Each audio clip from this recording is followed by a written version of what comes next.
Hello বন্ধুরা, কেমন আছো তোমরা সবাই? আশা করি তোমরা সবাই ভালো আছো। দেখো, আজকে নিয়ে এসেছি নতুন একটা ব্লগ। আজ সকাল থেকে কি কি কাজ করলাম তাই তোমাদের সাথে একটু শেয়ার করলাম। কিন্তু সকালবেলা উঠে শরীরটা এতটা খারাপ লাগছিল তা বলার মতন না, মাথাটা ঘুরে গেছিলো।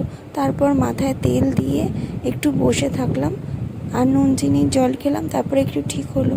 তারপর দেখো, এদিকে বিছনা তোলা হয়নি, জামা কাপড় ভাঁজ করতে হবে, গামলার এগুলো কাচতে হবে, বাসন মাজতে হবে, গ্যাসটার কি বাজে অবস্থা সব পরিষ্কার করতে হবে, জল ভরতে হবে বোতলে।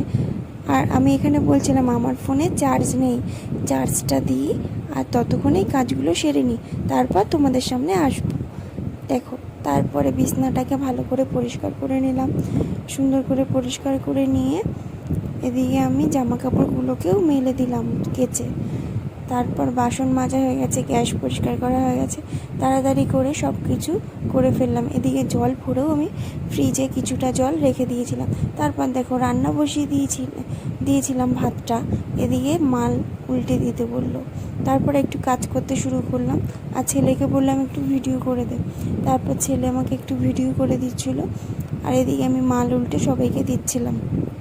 ওদিকে কিন্তু আমার রান্না হচ্ছে আর এদিকে কাজ করছি।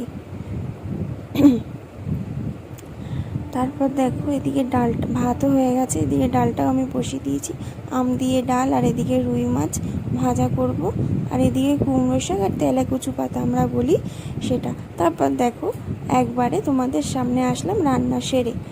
রান্না দেখো, এদিকে আম দিয়ে ডাল করেছি, মুসুর ডাল, আর এদিকে মাছ ভাজা, লঙ্কা ভাজা, আর ওই যে কুমড়ো পাতার বড়াটা। আর এদিকে কালকে মা আমাকে কচু শাক দিয়ে গেছিলো, অর্ধেকটা খেয়েছে আর অর্ধেকটা রয়েছে, আর হাঁড়িতে আছে ভাত। তো বন্ধুরা, আমার ভিডিওটা তোমাদের কেমন লাগলো প্লিজ কমেন্টে জানিও আর একটা লাইক করে দিও। তারপর দেখো, বিকেলবেলার দিকে একটু রেস্ট নেব ভাবলাম, কিন্তু হলো না, মালটা যাবে, তাই জন্য আমি মালটা বান্ডিল করতে বসলাম। তো বন্ধুরা, আমার এই ভিডিওটা যদি তোমরা কেউ নতুন দেখে থাকো তবে আমার চ্যানেলটিকে একটু সাবস্ক্রাইব করে দিও। আর হ্যাঁ, আমার এই ভিডিওটি তোমাদের কেমন লাগলো প্লিজ বলতে ভুলো না। আর দেখা হচ্ছে পরবর্তী কোনো নতুন ভিডিওর সাথে। ততক্ষণ তোমরা সুস্থ থাকবে, ভালো থাকবে আর সবসময় হাসি খুশিতে থাকবে। ঠিক আছে, টাটা।